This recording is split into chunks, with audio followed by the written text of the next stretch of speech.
श्रीमान् वेंकटनाथार्यः कवितार्किककेसरी वेदांत आचार्यवर्यो मे सन्निधत्तां सदा हृदि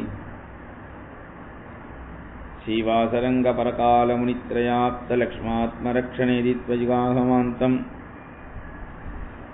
आचार्यभक्तिपरिपूतमनर्गशीलं गोपालदेशिकमुनिं गुरुमाश्रयामः।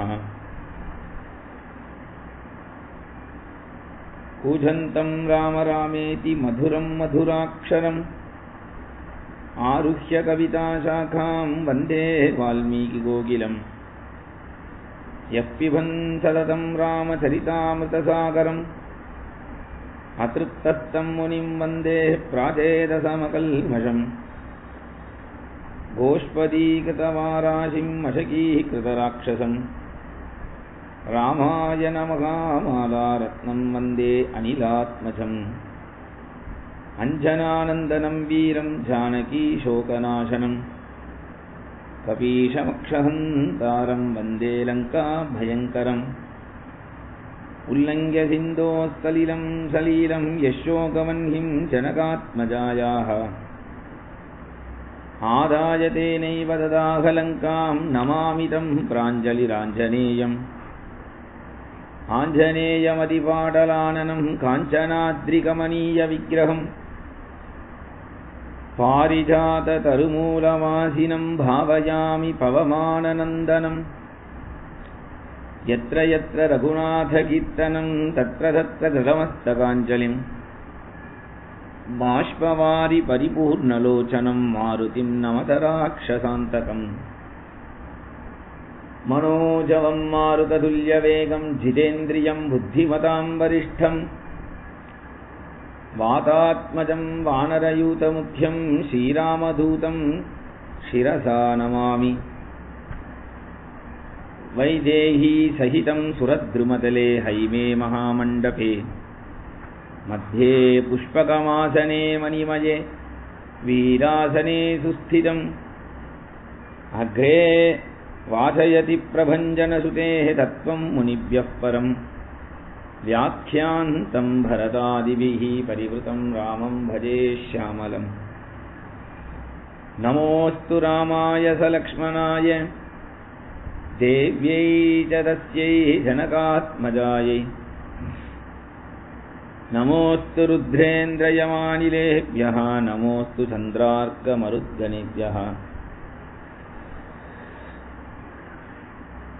वेदवेद्ये परे पुंसि जाते दशरथात्मजे वेदप्राचेदसादासीत् साक्षात् रामायणात्मनः। तपस्वाध्यायनिरतं तपस्वी वाग्विदाम्बरं नारदं परिवप्रच्छ वाल्मीकिः मुनिपुङ्गवम्।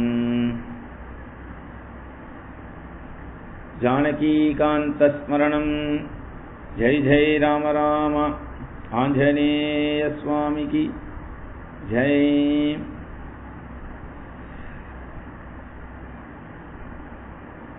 ஸ்ரீமத் ராமாயணத்தில் விஸ்வாமித்ரர்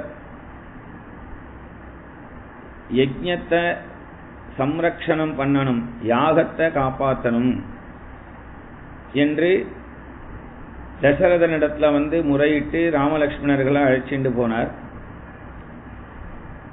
அப்போ ஒரு ராஜாவுக்கு தர்மத்தை பரிபாலனம் பண்ணணும், அதுதான் அவனுடைய கடமை. இப்போ ராஜா எப்படி இருக்கணுங்கிறது இந்த இடத்துல நமக்கு நல்லா தெரியல். இங்க மகாராஜா சக்கரவர்த்தி அப்படின்னா ராஜாக்குரிய தர்மம். இதுபோல யஜ்ஞத்துக்கு ரக்ஷணம், யஜ்ஞம்னா அதுக்கு தர்மம்னு பெயர். யஜ்ஞம்னா அஸ்வமேத யாகம் போன்ற யாகங்கள்லாம் யஜ்ஞம்தான். யஜ்ஞம்னா பொதுவாக தர்மத்துக்கு யஜ்ஞம்னு பெயர். இப்போ ஒரு சத்சங்கம் நடக்கிறது அப்படின்னா அதுவும் ஒரு யஜ்ஞம் தான். ஒரு இடத்துல பாகவத சப்தாகம் நடக்கிறது, அதுவும் ஒரு யஜ்ஞம் தான். ஒரு இடத்துல பிரபந்த சேவா காலம் நடக்கிறது, அதுவும் யஜ்ஞம் தான். ஒரு இடத்துல நாராயணியம் பாராயணம் நடக்கிறதுனா அதுவும் யஜ்ஞம் தான். இதுக்கெல்லாமே யஜ்ஞம்னு தான் பெயர், தர்மத்துக்கு யஜ்ஞம்னு பெயர். அப்ப ராஜா இதெல்லாம் போஷிக்கணும், இதெல்லாம் வளர்க்கணும், இந்த மாதிரி விஷயங்கள் எல்லாத்தையும். நாஸ்திகனான ராஜாவுக்கு இதெல்லாம் தெரியாது. அப்ப ராஜா எப்படி இருக்கணும், ஆஸ்திகனா இருக்கணுங்கிறத தான் தசரதர் சொல்லி கொடுக்கிறார். விஸ்வாமித்ர முனிவர் தசரதருக்கே இந்த தர்மம் தான் சரின்னு சொல்றதுனால, இந்த தர்மத்துல விருப்பம் உடையவரா இருக்கிறதுனால அதை செய்யறார். தர்மம் அப்படிங்கிறதே தெரியலன்னும் பொழுது, தெரியலன்னா ஒருத்தனுக்கு நாம சொல்லி தரலாம். தர்மத்தெல்லாம் நான் தெரிஞ்சிக்க மாட்டேன், அதுல எனக்கு பிடிக்காது அப்படின்னு இருக்கிறவனா நாம எதுவும் செய்ய முடியாது.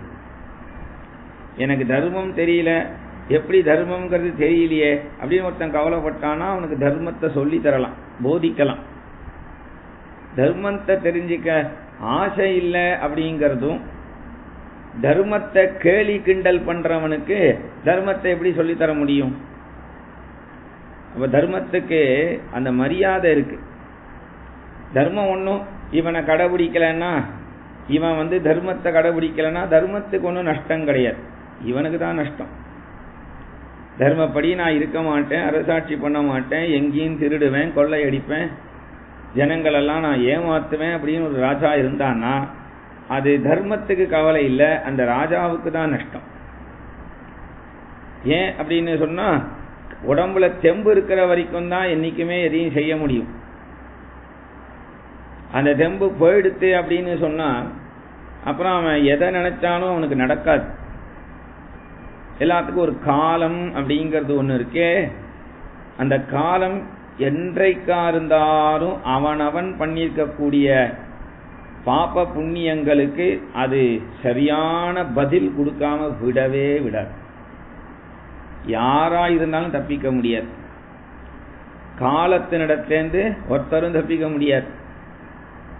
அதனால அந்த காலத்துக்கு பயந்துதான் எல்லாருமே எல்லா காரியத்தையும் செய்யறா. இப்போ காத்தால 5:50க்கு 5:52 5:49 5:55 இப்படிலாம் சூரியன் தினமும் வந்துடுறான். அந்த டைமுக்கு சூரியன் வரான். ஏன் சூரியன் ஒரு 10 மணிக்கு வரலாம் இல்லையா? அப்ப அந்த நேரத்துக்கு சூரியன் வரணும் அப்படின்னு அவன் காலத்தை அனுசரிச்சுட்டு அதை செய்யறான். உலகத்துக்கே வெளிச்சம் கொடுக்கக்கூடிய சூரியன் காலத்துக்கு பயப்படுறான். அதே மாதிரி எல்லாத்துலயும் ஒரு தர்மம். இப்ப காத்து இருக்கு, அந்த காற்று எவ்வளவு அசையணுமோ அப்படி அசைஞ்சாதான் நமக்கு நிம்மதியா காத்து வாங்க முடியும். புயல் மாதிரி காத்து அன்னைக்கு போய் வாசல்ல நின்று நாம் இப்படியே காத்து வாங்கிட்டு இருக்க முடியாது. ஏன்னா மரங்கிற நம்ம மேல விழும். அப்ப அந்த மாதிரி புயல் மாதிரி எப்பொழுதும் காற்று வரதில்லை. எப்போ வரணும் அப்படிங்கிற அந்த நிலைமைக்கு அந்த நேரத்துக்கு மட்டும்தான் புயல் அப்படி செய்யறது, அப்புறம் அமைதியாயிடுறது. அப்போ அதுவும் அந்த காலத்துக்கு பயந்து வேலை செய்யும். இயற்கையே அந்த காலத்துக்கு பயந்து தான் வேலை செய்யும். நமக்காகலாம் பயந்தெல்லாம் எதுவும் செய்யாது. நமக்காக ஒன்றும் சூரியன் வரல, நமக்காக ஒன்றும் மழை பொழியறதெல்லாம் நமக்காகலாம் ஒன்றும் இல்லை. பின்ன எதுக்குன்னா காலத்துக்கு பயந்து, காலம் இந்த நேரத்தில் நீ மழை பொழியணும் அப்படின்னு அவன் சட்டம் போட்டுட்டான்னா காலம் அந்த காலத்தை கேட்டுதான் ஆகணும். வருண பகவானும், வருண பகவானா இருக்கட்டும், சூரிய பகவானா இருக்கட்டும், சந்திரனா இருக்கட்டும், நட்சத்திரங்களா இருக்கட்டும், கிரகங்களா இருக்கட்டும், அது இந்த சனி இவ்வளோ வருஷம் இந்த சுத்தணும், வியாழன் இவ்வளோ வருஷம் சுத்தணும் அப்படிங்கிறதுலாம் காலம்தான். இந்த காலத்தை யாரும் மீறவே முடியாது. இப்போ நாமே ஒரு நாளைக்கு 24 மணி நேரம் அப்படிங்கிற காலத்துக்கு உட்பட்டு தானே நம்ம வாழ முடியும். நான் 25 மணி நேரம் வாழ்ந்து காட்டுறேன் அப்படின்லாம் யாராலையும் பண்ணவே முடியாது. இந்த சனாதனத்தை அழிக்கணும் அப்படின்னா 24 மணி நேரங்கிறதும் சனாதன தர்மம் தான். ஒரு நாளைக்கு யாராவது மாற்ற முடியுமா? அதை 25 மணி நேரம்னு மாற்றி காட்ட சொல்லுங்க பார்க்கலாம். சொல்றவாளுக்கு வெறும் வாய் மட்டும்தான் பலம். அதனால சனாதன தர்மத்துல எல்லாம் காலத்துக்கு உட்பட்டு தான் வாழ்ந்து ஆகணும். அப்ப அந்த காலத்துக்கு உட்பட்டு தான் வாழணும் என்று சொல்லும் பொழுது, அப்ப அந்த காலம் எதுல உட்பட்டு வாழணும்? காலத்துக்கு ஒரு கண்ட்ரோல் இருக்கணுமே. அந்த காலமும் இவ்வளவு காலம்தான் தான் இருப்பேன்னு சொல்றது சாஸ்திரத்துல. அப்ப அந்த காலத்தையுமே ஆட்டி படைக்கக்கூடிய ஒருத்தன் இருந்தாதான் காலமும் தன் வேலையை சரியா செய்யும். அந்த காலமும் தன் வேலையை சரியா செய்யணும்னா, இப்போ பொதுவா ஒரு உதாரணத்துக்கு நாம ஒரு வால் கிளாக் வாங்குறோம்னு வச்சுப்போம். அந்த வால் கிளாக்குங்கிறது காலன். அந்த காலன் சரியா 12 மணி நேரம் இப்படி சுத்திட்டு வரணும்னா அதுல ஒரு பேட்டரி போடணும். அந்த பேட்டரி வேணும். அந்த பேட்டரி தீர்ந்தெடுத்துனா மறுபடியும் பேட்டரி போடணும். அப்ப அந்த மாதிரி அந்த பேட்டரி போட்டா தான் அந்த காலன் இவ்வளவு மாசம் அந்த டைமை காட்டும். அதுபோல இந்த உலகத்துக்கு காலத்துக்கும் ஒரு காலம் உண்டு. அந்த காலமும் இவ்வளவு காலம் இருக்கணுங்கிறதுக்கு பகவான் ஒருத்தர் இருந்தா தான் அந்த காலமும் வேலை செய்யும். பகவானும் யோக நித்ரையில போயிட்டான், உலகத்தையே அழிச்சிட்டான்னு சொன்னா அப்புறம் காலத்துக்கு என்ன வேலை இருக்கு? பகவானே தூங்கிட்டு இருக்கும்போது காலம் மட்டும் முழிச்சுட்டு என்ன செய்ய முடியும்? அப்ப காலமே எவ்வளவு நாள் தூங்கினோன்னு தெரியாம அதுவும் தூங்கிட்டே இருக்கும் பகவானோட. பகவான் மறுபடியும் சோ காமயத பகுஸ்யாம் பிரஜா ஏதி அப்படின்னு வேதம் சொல்றது. உடனே பட்டுன்னு இந்த லோகத்தை சிருஷ்டி பண்ணணும் என்று பகவான் சங்கல்பிச்சான்னா உடனே இப்படி நினைச்சா மாத்திரத்திலேயே சர்வலோகம் வந்துடும். இதுக்கு முன்னாடி எப்படி இந்த உலகம் இருந்ததோ அது போல வந்துடும். உடனே பகவான் ஒரு மண் எடுத்தான், கலையத்தை எடுத்தான், அந்த ஜலத்தை கொட்டினா மண்ணை பிசிஞ்சான், பூமி உண்டா, இப்படிலாம் கிடையாது. மனசுல நினைச்சான்னா பகுஸ்யாம் பிரஜாயே, நிறைய பிரஜைகள், நிறைய லோகங்கள் சர்வமும் க்ஷணத்துல உண்டாயிடும். க்ஷணத்துல மறையும், க்ஷணத்துல தோன்றும், க்ஷணத்துல மறைஞ்சிடும். சர்வேஸ்வரனுடைய சக்தி அப்படி. சர்வேஸ்வரனுடைய பகவானுடைய சக்தி. இப்ப நம்ம பூமி இருக்கேன், இந்த பூமி எவ்வளவு பெருசு, எவ்வளவு சதுர அடி இருக்கு இந்த பூமி. நமக்கு இங்கேருந்து இந்த தெருக்கோடி ஒரு தெருக்கோடி போனாலே பெருசா தெரியாது. அப்போ இந்த மாதிரி நம்ம இருக்கிற ஊரு, நம்மளை போல பல ஊரு, பல கிராமங்கள், பல நகரங்கள், நம்முடைய நாடு, அதுபோல பல நாடு, இவ்வளவு வேர்ல்டுல எவ்வளவு தேசம் இருக்கு, இந்த எல்லாம் சேர்த்துதான பூமி. அவ்வளவு பெரிய பரப்பு உடைய பூமி சர்வேஸ்வரனுக்கு ஒரு கடுகு சைஸ் தான் இருக்குமா. பகவானுக்கு அது ஒரு கடுகு மாதிரி. நம்ம பூமியே அவனுக்கு கடுகு மாதிரி அப்படின்னும் பொழுது இப்ப பகவான் எவ்வளவு பெருசா இருப்பான். அவ்வளவு பெருசா இருக்கக்கூடியவன் அவன் தான் அந்த காலத்தை மேய்க்கவே முடியும். ஏன்னா அவனை கண்டுதான் இந்த காலம் பயப்படுறது. சர்வ தேவதைகளும் பயப்படுறா. பீஷாஸ்மாவாதः பவதி பீஷோதேதிசூத்யः பீஷாஸ்மாத் அக்னிச்சேந்திரச்ச மிருத்யுர்தாவதி பஞ்சம இதி வேதம் சொல்றது. எவனை கண்டு சூரியன் பயந்து வேலை செய்யறானோ, எவனை கண்டு சந்திரன் நட்சத்திரங்கள்லாம் தங்களுடைய வேலையை செய்யறதோ, எவனை கண்டு மிருத்யுவும் பயந்து போவானோ அப்படிங்கிறார் கஜேந்திரன். பாகவதத்துல கஜேந்திர ஸ்துதியில மிருத்யு பிரதாவச்சரணம் தமீமஹி, எவனை கண்டு மிருத்யுவும் பயந்து போகுமோ அப்பேற்பட்ட பகவான் ஒருத்தன் இருக்கான், அந்த பகவானை அழைக்கிறேன் அப்படின்னு. அப்ப இதனால இதுக்கெல்லாம் இப்ப இந்த காலத்துக்கெல்லாம் அந்த பகவான் ஒருத்தன் வேணும். அந்த பகவான் ஒருத்தன் இல்லைன்னு சொல்லிட்டா காலமும் தன்னிஷ்டத்துக்கு ஆட ஆரம்பிச்சிடும். டெய்லி சுனாமி வந்தா என்ன பண்றது?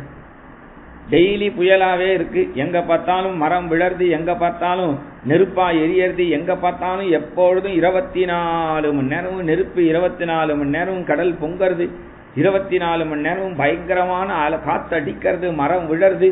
அப்படின்னா பூகம்பம் 24 மணி நேரமும் பூமி பூரா அப்படின்னா எப்படி இருக்க முடியும்? அப்ப இந்த சமயத்துல பூகம்பம், இந்த சமயத்துல தான் அலை அதிகமா அடிக்கணும், இந்த சமயத்துல தான் புயல் வரணும், இந்த சமயத்துல தான் மழை வரணும் அப்படிங்கறத இயற்கை தான் கடவுள், இயற்கை தான் கடவுள்னு பேசுறாளே பெருமையா. இயற்கைய ஒத்துக்கிறான், கடவுளை ஒத்துக்க மாட்டேங்கிறான் நிறைய பேர். இயற்கைன்னு பேரு வச்சதுனால மட்டும் சக்தி தானே வந்துட. ஏன்னா ஒருத்தனுக்கு சூரியன் அப்படின்னு பேர் வைக்கிறோம், அதனால அவன் சூரியன் ஆயிட முடியுமான்னு? கண்ணாயிரம்னு பேர் வச்சதுனால அவனுக்கு கண்ணு 1000 இருக்க போது ஒரு கண்ணே ஒழுங்கா தெரியுமான்னு தெரியாது. புண்ணிய கோடின்னு பேர் வச்சதுனால புண்ணியம் கோடி இருக்குமான்னு அவன் கிட்ட. அப்போ பேர் வச்சதுனால இயற்கைங்கிறதுனால அது இயற்கை ஆயிடாது. என்னன்னா அந்த இயற்கைக்கும் ஒரு பகவான் ஒருத்தன் இருந்தா தான். ஏன்னா இப்ப இத மாதிரி இது லிமிட்டா இன்னைக்கு தான் செய்யணும் அப்படிங்கிற ஒரு கண்ட்ரோல் இல்லைன்னா இயற்கை தினமும் பாதிப்பை கொடுத்துட்டே இருக்கும். அப்ப வருஷத்துக்கு எப்பயோ ஒரு தடவை அந்த பாதிப்பை நமக்கு தரது அப்படின்னா இயற்கை அப்பப்போ நான் இருக்கேங்கிறத ஞாபகம் வச்சுக்கோன்னு நம்மளுக்கு சொல்லிட்டு போறோம். நாம் அந்த இயற்கையுமே ரொம்ப தொந்தரவு படுத்தின்னு இருக்கிறதுனால அதுவும் தான் எவ்வளவுதான் பொறுத்துக்கும்.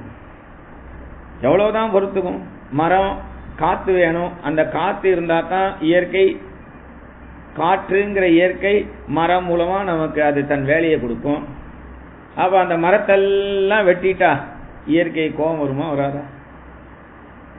எங்க பார்த்தாலும் ஜலம் பூமியில 3/1 பங்கு தான் பூமி, மீதி 2 பங்கு ஜலம். அப்ப அந்த 2 பங்குலயுமே எங்க பார்த்தாலும் ஒரு நாம கட்டடத்தை கட்டிட்டு நதியோ ஒரு ஆறோ இத மாதிரி குளம் குட்டையோ மூடி நாம பில்டிங் கட்டிட்டோம்னா இயற்கை கோபம் தான் வரும். இப்ப இயற்கைக்கு விரோதமா நாம செஞ்சுட்டு இயற்கையை ஒத்துக்கிறாதுலயும் இயற்கைய ஆட்டி படைக்கிற பகவானை ஒத்துக்கிறது இல்லை. ஏன்னா இயற்கைக்கு தானே சக்தி எப்படி வரும்? ஒரு குழந்தை இருக்குன்னா தானேவா குழந்தை பிறக்கும்? அம்மா இல்லாம குழந்தை எப்படி உண்டாகும்? அப்ப அம்மா இல்லாம குழந்தைங்கிறது வயிற்றுலேருந்து வராது. அதனால இந்த இடத்துல எல்லாத்துக்கும் அந்த பகவான் ஒருத்தன் இருக்காங்கிறது நாம என்னைக்கு மறக்கவே கூடாது. அந்த பகவான் தான் நமக்கு ரொம்ப முக்கியம். அப்படிங்கிறதுனால அதுல அந்த தர்மத்தை எடுத்து அழகா சொல்லித்தரார். தர்மத்தை எடுத்து யாரு சொல்லித்தரா? இங்க விஸ்வாமித்ரர் சொல்லித்தரன்னு சொல்லக்கூடாது. இந்த இடத்துல விஸ்வாமித்ரர் அழகா அவர் தசரதருக்கு உன் தர்மத்தை நீ எப்பொழுதும் காப்பாத்தின்றே வரணும் அப்படிங்கறத அழகா சொல்றார். அதனால அப்பேற்பட்ட விஸ்வாமித்ரர்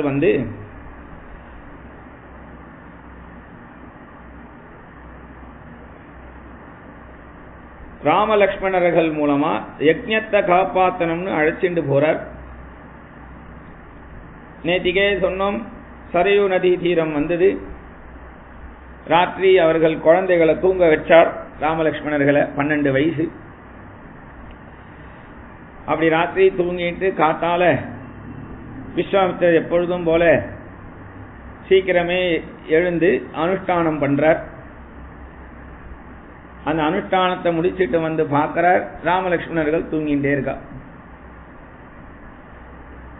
ஏன் ராமலக்ஷ்மணர்களுக்கு சந்தியாவந்தனம் கிடையாதான்னா உண்டு. பின்ன என்ன? விஸ்வாமித்திரருக்கு எழுப்புற பாக்கியத்தை கொடுக்கணும்னு படுத்துட்டு இருக்கானாம். அங்கேருந்து வந்த விஸ்வாமித்திரர் பார்க்கிறார், இப்படி படுத்துட்டு இருக்கிற ராமருடைய அழகை பார்த்ததும் ராமரை எழுப்புறதுக்கே மனசு இல்லை. இருந்தாலும் அந்த ராமரை எழுப்புறார், ஏன்னா சந்தியாவந்தனம் பண்ணணுமா. விஸ்வாமித்திரர் பகவானை எழுப்புற இந்த ஸ்லோகம்தான் இன்னைக்கு உலகம் பூரா எந்த கோவிலா இருக்கட்டும் இந்த ஸ்லோகத்தை சொல்லிதான் பகவானை எழுப்புறா. கௌசல்யா சுப்ரஜா ராம பூர்வா சந்தியா பிரவர்த்ததே உத்திஷ்ட நரசார்தூல கர்த்தவ்யம் தெய்வமான்ஹிகம் கௌசல்யா சுப்ரஜா ராம. எழுப்பும் பொழுதே எழுப்புறதுலயும் ஒரு அழகு இருக்கு. குழந்தைகளை எழுப்பணும்னா ஜாக்கிரதையா எழுப்பணும், பொறுமையா எழுப்பணும். கத்திண்டே எழுப்பக்கூடாது. எரும மாடே இன்னும் என்ன தூக்கம், எழுந்துரு அப்படிலாம் எழுப்பக்கூடாது. அதனால எழுப்புறதுலயும் ஒரு அழகு வேணும் ஒன்னும். அதனால இந்த இடத்துல எழுப்பும் பொழுதே கௌசல்யா சுப்ரஜா ராம, கௌசல்யாவின் புத்திரனே ராமா எழுந்துரு அப்படிங்கிற. ஆம்பளைக்கு ஆம்பளை தசரதன் தானே சொல்லணும். தசரத சுப்ரஜா ராமா அப்படி சொல்லணும் வேணாமா? தசரதரை சொல்லாம கௌசல்யா சொல்றாரு இந்த இடத்துல விஸ்வாமித்ரர். என்ன காரணம்னா, தசரதர்கிட்ட அவ்வளவு வாக்குவாதம் பண்ணார். உன் பையனை அனுப்பு, உன் பையனை அனுப்பு, அகம் வேத்மி மகாத்மானம்னு என்னென்னமோ வேதாந்தத்தெல்லாம் பேசி பார்த்தார். அதுக்கெல்லாம் மசிச்சு கொடுக்கவே இல்லை இந்த தசரதன். கடைசியில வசிட்ட சொன்னதுனால தானே அனுப்பினார். அதனால தசரத சுப்ரஜாராமா சொல்ல மாட்டார். கௌசல்யா கிட்ட போய் ராமர் சொல்லிக்கிறார், இது போல மகாமுனிவர் விஸ்வாமித்ரர் வந்து யாக சம்ரக்ஷணத்துக்கு எங்களை கூப்பிட்டுருக்கா, நாங்க போறோம், ஆசீர்வாதம் வாங்க வந்தேன்னதும் உடனே கௌசல்யா நன்னா சௌக்கியமா போயிட்டு வாடா குழந்தை, ஆச்சாரியனுக்கு கைங்கரியம் பண்ற பாக்கியம் அவ்வளவு சுலபமா கிடைக்காது, உனக்கு கிடைச்சிருக்கு, நீ போயிட்டு வா அப்படின்னு எந்த மறுப்பும் சொல்லாம அனுப்பினாங்க. அதனால கௌசல்யா சுப்ரஜா ராம. மற்றொன்று, எந்த குழந்தையும் எழுந்துக்கும் பொழுதே என்ன சொல்லி எழுந்துக்கும்? அம்மான்னு சொல்லி தான் எழுந்துக்கும். அதனால ராமர்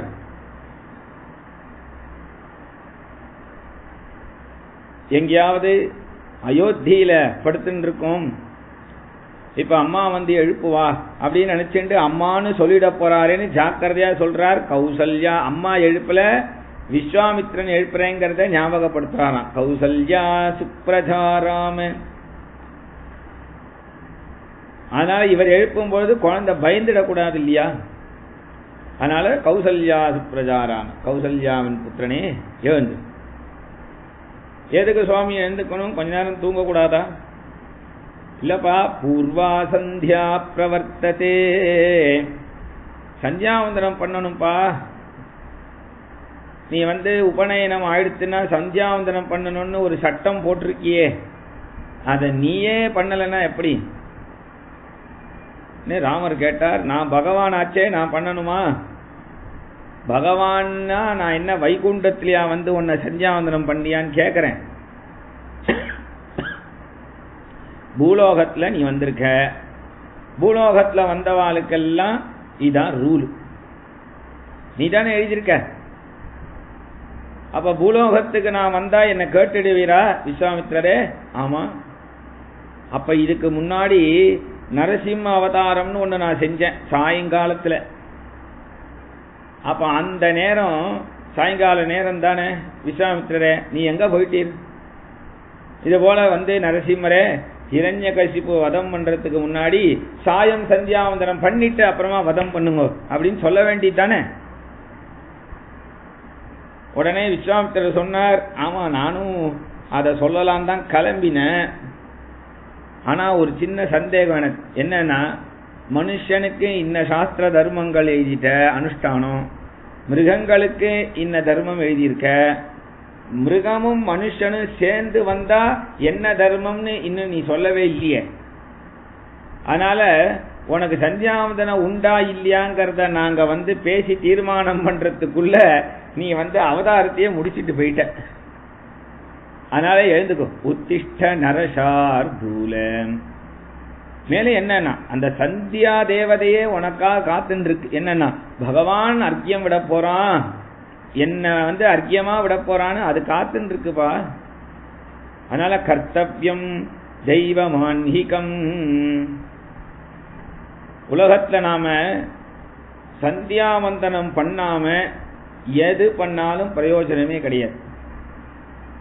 காத்தால சந்தியாவந்தனை எப்படியாவது பண்ணிடணும், அர்க்கியம் விட்டுடணும். காணாமல் கோணாமல் கண்டு கொடு அப்படின்னு சொல்லியிருக்கு சாஸ்திரம். காத்தால சூரியன் உதிக்கிறதுக்கு முன்னாடியே பிராத சந்தியா அர்க்கியம் விட்டுடணும்.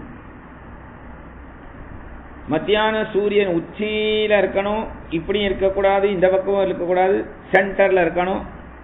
அப்ப மாத்தியானிகம் பண்ணணும். சாயங்காலம்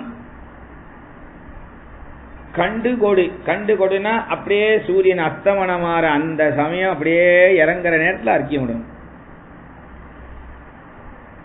நான் உடனே நினைப்போம், ஆபீஸு போயிட்டு வரத்துக்கே டைம் சரியா இருக்கு, இதுல வேற காணாமல் கோணாமல் எனக்கே இப்படி கோணிட்டு போறது உடம்பெல்லாம், இதுல வேற நான் எங்க சந்தியாவந்தம் பண்றது அப்படின்னு பண்ணாததுக்கு 1000 பேச்சு இருக்கே தவிர பண்றதுக்கு ஒரு முயற்சியும் கிடையாது.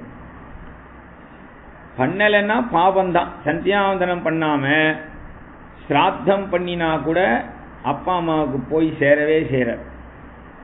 சந்தியாவந்தனத்தை பண்ணாதான் ஸ்ராத்தம் பலனை கொடுக்கும். சந்தியாவந்தனத்தை பண்ணினாதான் எதுவுமே நமக்கு பிரயோஜனத்தை தரும். அதனால கர்த்தவியம் தெய்வமான்மீகம். இந்த சந்தியாவந்தனம் கட்டாயம் செய்யணும். அதனால எழுந்து ராமா எழுந்துரு சந்தியாவந்தனம் பண்ணு. உடனே ராமலக்ஷ்மணர்கள் எழுந்துண்டா. ராமலக்ஷ்மணர்கள் எழுந்துண்டு சரையூல ஸ்நானம் பண்ணி அனுஷ்டானத்தை முடிச்சுட்டு நாங்க தயாரா இருக்கோம், இனிமேல எங்க புறப்பட்டு போகணும்னு கேட்டா. அப்படி அங்கேருந்து கிளம்பும் பொழுது சரையூவை தாண்டி சரையூ மகாத்மியங்கள்லாம் சொல்லிண்டு சரையூ தாண்டினதுக்கு அப்புறமா பெரிய காடு வருது, தாட்டகாவனம் அப்படின்னு ஒரு காடு. கோரமான ராட்சசி. விஸ்வாமித்திரர் சொல்றார், ராமா இனிமேல் தான் ஜாக்கிரதையா இருக்கணும், இந்த இடத்துல தாட்டகைன்னு ஒரு ராட்சசி சஞ்சாரம் பண்ணிட்டு இருக்கா, அவ எல்லா மகரிஷிகளையும் போட்டு துவம்சம் பண்ணிடுறா, அதனால அவ அவள்கிட்ட தப்பிச்சு போகணும், ஜாக்கிரதை ராமா அப்படி சொல்லிகிட்டே இருக்கும் பொழுது தாடக வரா. பெரிய ராட்சசி, பயங்கரமான ஆக்கிருதி, பெரிய உடம்பு. அஜேந்த வரத பார்த்ததும் உடனே விஸ்வாமித்திரர், ராமா ராமா நான் இவ்வளவுதான் சொன்னேன், சீக்கிரம் அம்பு எடுத்து அடி, அம்பு எடுத்து அடி, வில்லுல அம்பு தொடுத்து அடி. உடனே ராமர் அம்பை தொடுத்து இப்படி பார்க்கிறார். அப்புறம் அப்படியே தலையை குனிஞ்சுட்டார். ஏன் ராமா, ஏன் அடிக்க மாட்டியா? நஹிதே ஸ்ரீவத கிருதே கிருணாகார்யானரோத்தமா.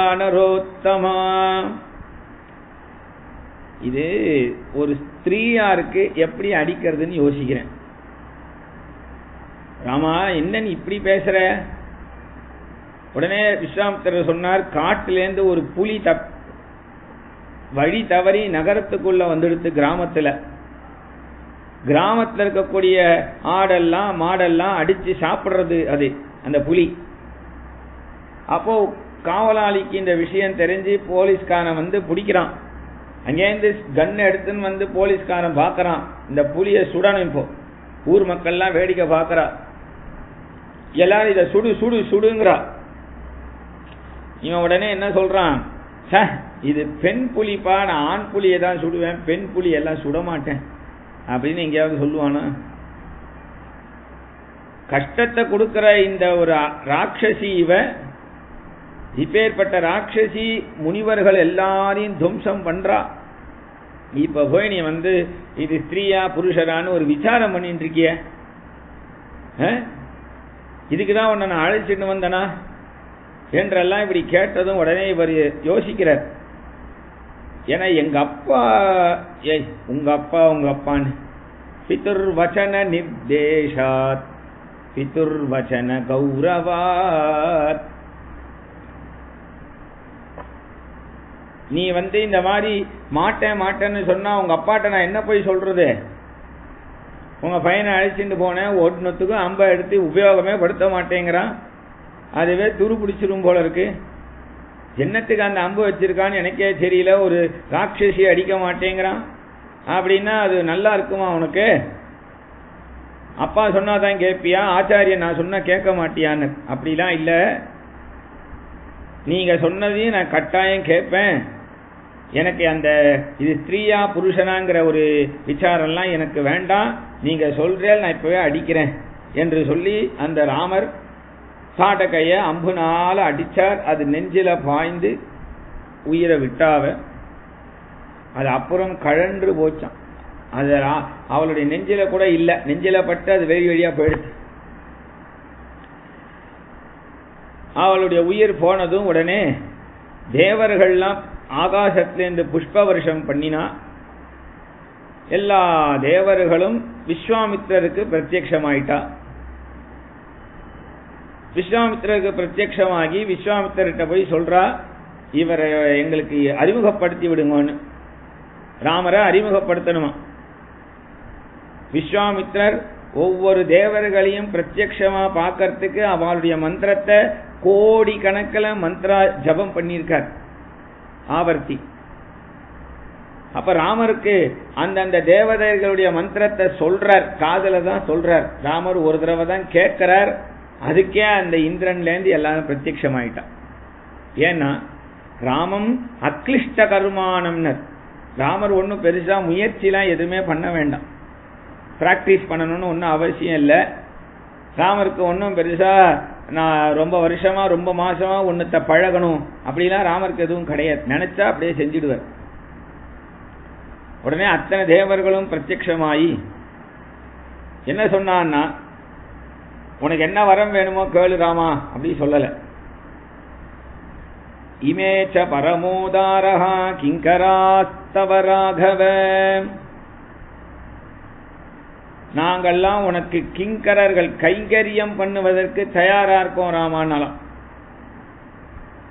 நீ எப்ப கூப்பிட்டாலும் நாங்க ரெடியா இருக்கோம் கைங்கரியம் பண்ண. உடனே ராமர் சொன்னார், எல்லாரும் என் ஹிருதயத்துல வந்து இருந்துக்கோங்க, எப்ப வேணுமோ கூப்பிட்டுக்கிறேன் அப்படின்னு சொல்றார். ஆனா ராமாயண யுத்தம் கடைசி வரைக்கும் ஒருத்தனை கூட கூப்பிடல, தானே ஜெயிக்கிறார். அதனால்தான் ராமர் சொல்றார், தெய்வ சம்பாதிதோ தோஷா மானுஷேன மயாஜிதா. தெய்வத்தினால ஏற்பட்ட 14 வருஷ வனவாசம்ங்கிற தோஷத்தை மனுஷனா இருந்தே நான் சர்வத்தையும் ஜெயிச்சுட்டேன் அப்படிங்கிறார். அப்படி அவர்களெல்லாம் சரி பண்ணி மறுபடியும் தேவலோகத்துக்கு அனுப்பிட்டு அங்கேருந்து விஸ்வாமித்திரர் இவாளை அழைச்சிண்டு சித்தாசிரமம் அப்படிங்கிற தபோவனத்துக்கு வரார்.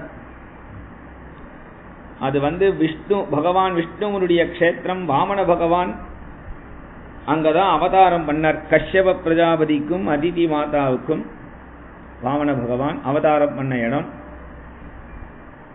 ரிஷிகளுடைய ஆசிரமத்துக்கு தபோவனம்னு பெயர். தபோவனம்னா அங்க அந்தந்த தேவதைகளுக்கு ஒரு குடில் மாதிரி இருக்கும். அங்க தேவேந்திரனோ வருண பகவானோ தெய்வமோ யாரோ வந்தா அவள் அங்க உட்கார வச்சு பூஜை பண்ணுவா. அதுல நாராயணனுக்கு விஷ்ணுவுக்குன்னு இருக்கக்கூடிய இடத்துல ராமரை உட்கார வச்சு விஸ்வாமித்திரர்லேருந்து எல்லாரும் ராமருக்கு ஆராதனம் பண்றா, பூஜை பண்ணினா. உடனே ராமா, நாளைக்கு நான் சங்கல்பம் பண்ணிடுறேன் யாகத்துக்கு, நீ ஜாக்கிரதையா அதை காப்பாற்றணும் என்று சொல்லி யாகத்துக்கு சங்கல்பம் பண்ணிட்டு யஜ்ஞத்தை ஆரம்பிக்கிறார் விஸ்வாமித்திரர். விஸ்வாமித்திரர் அப்படி யஜ்ஞத்தை ஆரம்பிச்சதுமே உடனே ஆகாசத்துல பார்த்தா பயங்கரமான கூட்டமா. மேகமூட்டம் வந்தா எப்படி இருக்குமோ அதுபோல மேகமே வானமே ஆகாசமே தெரியாத அளவுக்கு ராட்சச கூட்டம். அவ்வளவு அட்டகாசம். அப்படி அவ என்னதான் பண்ணுவா அப்படின்னா, ஹுத்வாக்ரே சிகராணி தானி பரிதா க்ஷித்வா சஹத்வா கிருதாகாம் க்ஷித்வா ஹசித்வா கிருதாகாம் கிருத்வா ஹஸ்த விகட்டனம் ததைதா ஸ்தித்வா சடித்வா முஹு. மேலேந்து இப்படி பார்க்கறாளாம், கல் எடுத்து போடுறாளாம் முனிவர்கள் மேல. அப்புறம் இப்படி இப்படி கை தட்டுறாளாம். முனிவர்கள் அப்படி பார்த்தா கேன்னு சிரிக்கிறாளாம். அப்புறம் ரத்த மழையா கொட்டுறாளாம் யாகசாலையில. மலை மரத்தெல்லாம் பேத்து கொண்டு வந்து போடுறாளாம். கோணங்கி காட்டி போறாளாம். இவர்கள் இத மாதிரி பண்ணிட்டு இருக்கிறதுனால உடனே ராமர் யாகசாலையினுடைய அந்த ஆசிரமத்தினுடைய வாசல்ல லக்ஷ்மணனை நிறுத்தி, வாசல்ல பக்கமா நீ ஜாக்கிரதையா பார்த்துக்கோன்னு ராமர் உள்ள வரார். மறுபடியும் வாசலுக்கு வரார். ஆகாசத்தில் இருக்கக்கூடிய அத்தனை பேரையும் அம்புனால அடிச்சு புங்கானு புங்கமா பானங்களை கலப்பி, ஒரு அம்பு 10 அம்பு ஆறுது, 10 100 ஆறுது, 100 1000 ஆறுது, 1000 10,000 அம்பா ஆறுது, 10,000 அம்பு லட்சம் அம்பா கிளம்புறது. அப்படி அந்த யாகத்தை ராமர் காப்பாற்றுறார். அத்தனை பேரையும் அடிச்சு அவளுடைய ஒரு சொட்டு ரத்தம் கூட கீழே இங்க சிந்தாம எங்கேயோ போய் சித்திட்டு, அவ உயிர் தலை கை கால்லாம் எங்கேயோ பிச்சு பிடுங்கி போய் அந்த அம்பெல்லாம் ராமருடைய அம்புரா துணிக்கு மறுபடியும் வருதான். அதனால இந்த இடத்துல சொல்றார், என்னதற்காகிய 2-3 நாட்கள் மண்ணினை காக்கின்ற மன்னன் மைந்தர்கள் விண்ணவர்க்காகிய முனிவன் வேள்வியை கண்ணினை காக்கின்ற இமையும் காத்தனர்.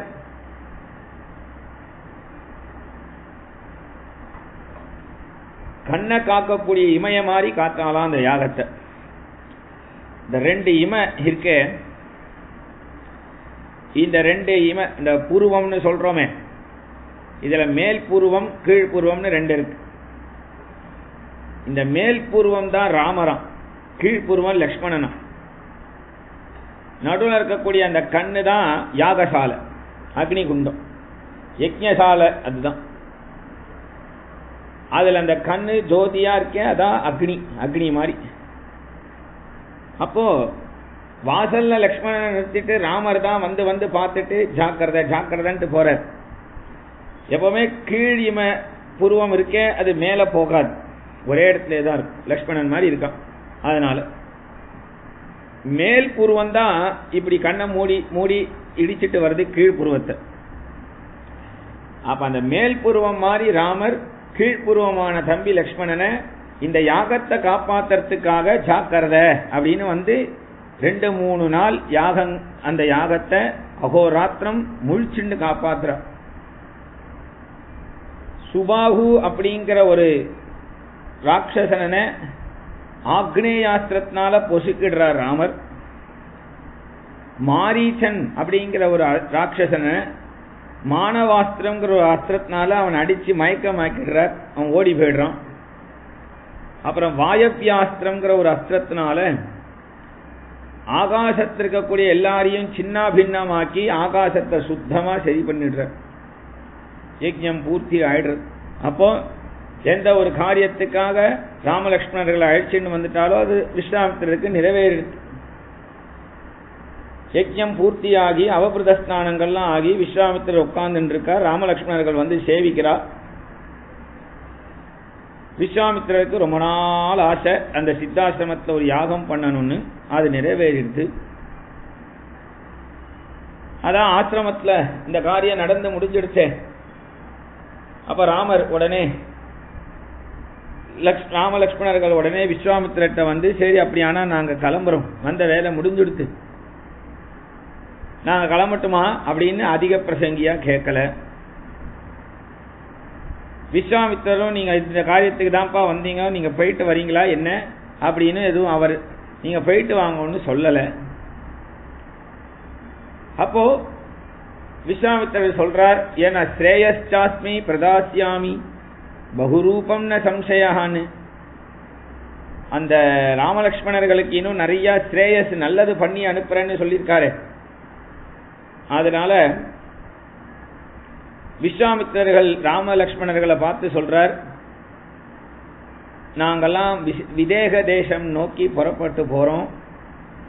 அங்க ஜனக மகாராஜா அருமையான யாகம் பண்றார், அதை பார்க்கறதுக்காக போறோம். ராமா, நீ வரியா இல்ல உன்னை கொண்டு போய் அவங்க அப்பா கிட்டே அரண்மனையில விட்டுட சொல்லிட்டுமா, நீ வரியான்னு கேட்கிறார். ராமர் என்ன குழந்தையா விட்டுட சொல்லட்டுமாங்கிறதுக்கு அந்த அளவுக்கு யாகத்தையே காப்பாற்றுற ராட்சசர்கள் தேர்ந்து ராமருக்கு அரண்மனைக்கு போக தெரியாதா? இருந்தாலும் விஸ்வாமித்திரர் அந்த ஒரு பொறுப்பா நடந்துக்கிறார். சரி அப்படியானா நான் ஆத்துக்கு போயிடுறேன், நீங்க கிளம்புங்கன்னு ராமர் சொல்லலை. உங்களுடைய மகரிஷியான ஆச்சாரியனான உங்க விருப்பம் என்னவோ அதுதான் எனக்கு சித்தம் செய்யறதுக்குன்னு. என் சித்தம் அதுதான். உங்களை உங்க மனசு கோணக்கூடாது. சரி, அப்படியானா எங்க கூட வா, எங்க கூட வான்னு கிளம்புறார். அப்படி விஸ்வாமித்திரர் கிளம்பும் பொழுது கூடவே நிறைய மிருகங்கள், புலியிலேருந்து சிங்கத்திலேருந்து எல்லா மிருகங்களும் விஸ்வாமித்திரரை பின்தொடர்ந்தே வரும். விஸ்வம் அப்படின்னா உலகம்னு அர்த்தம். உலகத்தில் இருக்கக்கூடிய எல்லாத்துலயும் இவர் நண்பனா இருப்பார். எல்லார்கிட்டையும் மிருகங்கள் கூட இவர்கிட்ட நண்பனா இருக்கு. இவரை விட்டு பிரிய மனசு இல்லை. அந்த மிருகங்களுக்கெல்லாம் சமாதானத்தை பண்ணிட்டு விதேக தேசத்தை நோக்கி புறப்படுறா. வர வழியில சோனா நதின்னு ஒரு நதி வருது. அங்க ஒரு நாள் தங்கினா அந்த சோனா நதியில் இருக்கக்கூடிய நதியினுடைய மகிமையை சொல்லி அப்புறம் அங்கேருந்து கங்கை கரைக்கு வந்தா. அந்த கங்கை கரைக்கு வந்ததும் கங்கையினுடைய மகாத்மியத்தை ராமர் கேட்கிறார். கங்கையினுடைய மகிமையை தெரிஞ்சுக்கணும்னு கேட்கிறார். கங்கையினுடைய மகிமையை தெரிஞ்சுக்கணும்னு கேட்டதுனால உடனே விஸ்வாமித்திரர் சொல்றார், கங்கா கங்கேதி யோ ப்ரூயாத் யோஜனானாம் சதைரபி முச்சதே சர்வ பாபேபியா விஷ்ணுலோகம் சகச்சதி என்று கங்கை என்ற வாசகத்தால் அப்படின்னு சொல்லுவார். கங்கைன்னு சொன்னாலே போறோம், வற்றாத கங்கை. என்னைக்குமே கங்கையில ஜலம் வத்தவே வத்தாது. கங்கையில ஜலமும் வத்தாது, கங்கைக்கு பாலமும், கங்கையை தடுக்கவும் முடியாது யாராலையும். கங்கையை தடுத்துருவான்னு பிரிட்ஜ் எல்லாம் போட்டா கூட பிரிட்ஜே தள்ளிட்டு போயிடுவாங்க, எவ்வளோ பெரிய பிரிட்ஜ் போட்டாலும் சரி. அதனால கங்கைக்கு வழி விட்டு தான் அவன் பிரிட்ஜே கட்ட முடியும்.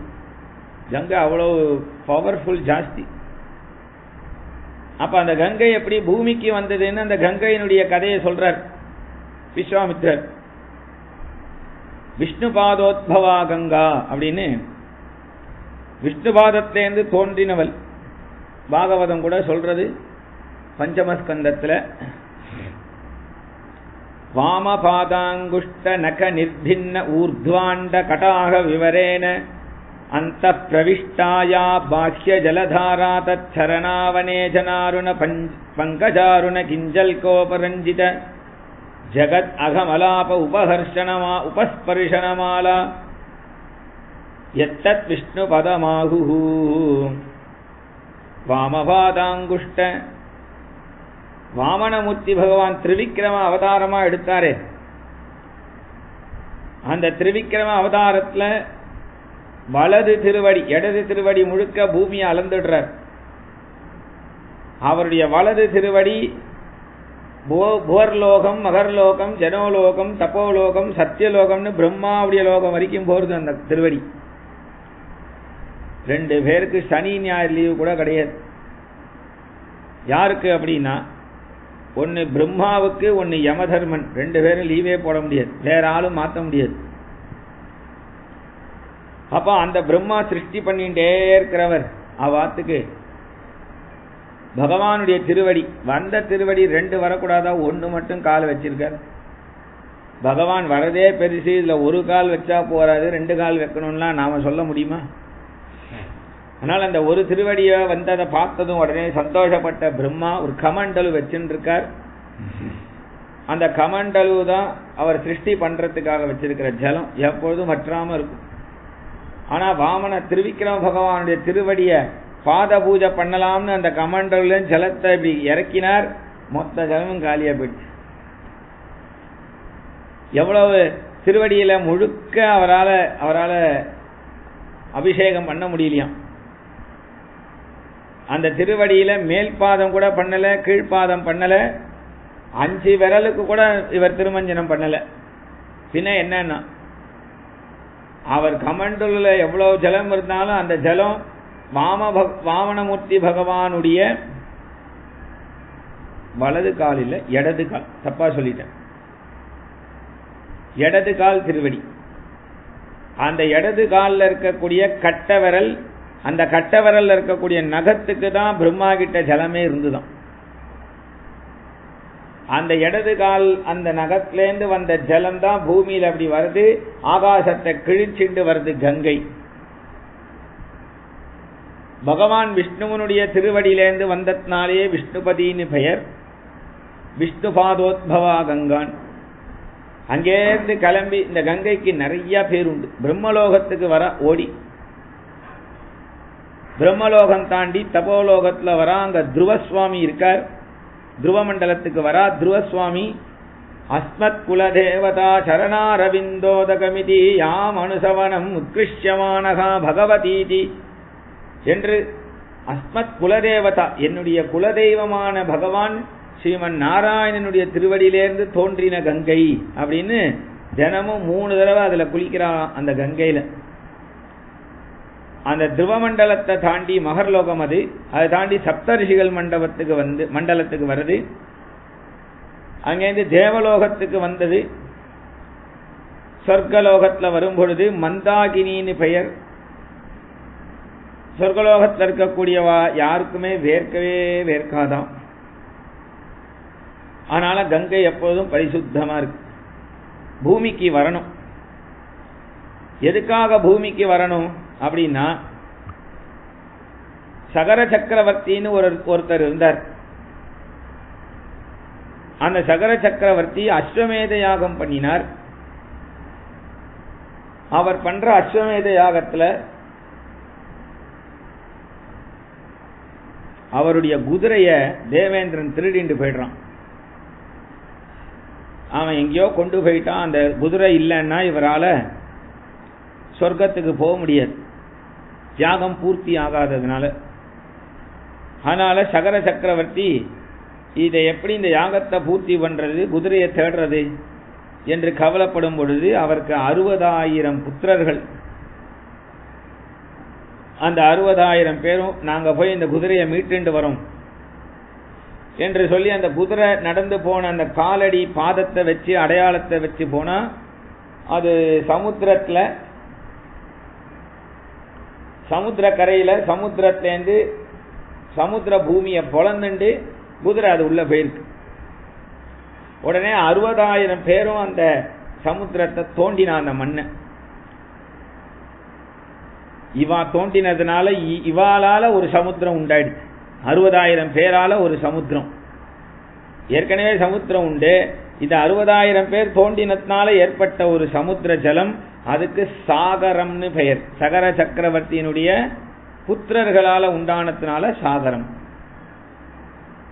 அப்ப அந்த 60,000 பேரும் அது வழியா உள்ள போய் அந்த குதிரை எங்க இருக்குன்னு பார்த்தா, கபில வாசுதேவ பகவான் தபசு பண்ணிட்டு இருக்கார். அவர் பின்னாடி அந்த குதிரை இருந்தது. உடனே அவர் தான் இந்த குதிரையை திருடிருப்பாரோன்னு நினைச்சு 60,000 பேரும் இவரை சமாப்தி பண்ணலான்னு கிட்ட வந்தா, உடனே கபில வாசுதேவ பகவான் கண்ணை திறந்து இப்படி பார்த்தார். 60,000 பேரும் பொசுங்கி சாம்பலா போயிடுறா. அப்ப இவாளுக்கு சம்ஸ்காரம் பண்ண யாரும் தெரியல. இவாள் என்ன சம்ஸ்காரம் பண்றது? 60,000 பேர் எங்க போனானே தெரியல. சகர சக்கரவர்த்தி வருத்தப்படுறான். அவனுக்கு மூத்த பையன் ஒருத்தன் அசமஞ்சன் இருந்தான். ஏன் அசமஞ்சன்னா, சமஞ்சமா யாருக்கிட்டையும் சகஜமா நடந்துக்க மாட்டான். குழந்தைகள் எல்லாம் தலையை திருகி தலையை வெட்டி சமுத்திரத்துல தூக்கி போட்டுருவான். அதனால அவனை நாடு கடத்திட்டான், நீ இந்த நாட்டில் இருக்காதுன்னு. ஆனா அவர் மகாத்மான்னு சொல்லியிருக்கு. ஏன்னா எங்க சரியா இருந்தா ராஜ்யத்துல பட்டம் கட்டிடுவாளோன்னு பயந்து, சம்சார இந்த உலக வாழ்க்கையில மாற்றிடுவோமோன்னு பயந்துதான் இந்த காரியத்தை பண்ணார். எப்போ அவ நாடு கடத்தினாலோ, எந்தெந்த குழந்தைய தலையெல்லாம் வெட்டி போட்டாலோ அந்த குழந்தைய மறுபடியும் சமுத்திரத்திலேருந்து உயிரோட கொடுத்துட்டு போயிட்டான். அப்படி ஒரு தபஸ். அந்த அசமஞ்சனுக்கு அம்சுமான்னு ஒரு புத்திரன் இருந்தார்.